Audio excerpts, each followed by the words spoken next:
श्रीगणेशाय नमः। प्रणम्य शिरसा देवं गौरीपुत्रं विनायकं भक्तावासं स्मरे नित्यमायुकामार्थसिद्धये।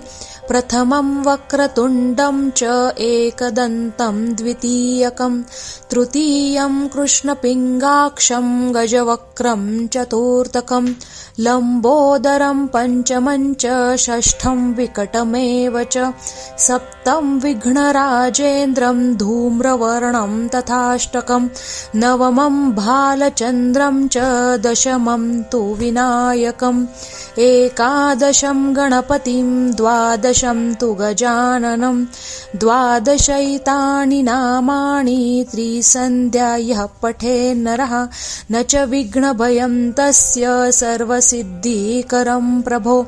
विद्यार्थी लभते विद्यां धनार्थी लभते धनं पुत्रार्थी लभते पुत्रान् मोक्षार्थी लभते गतिं।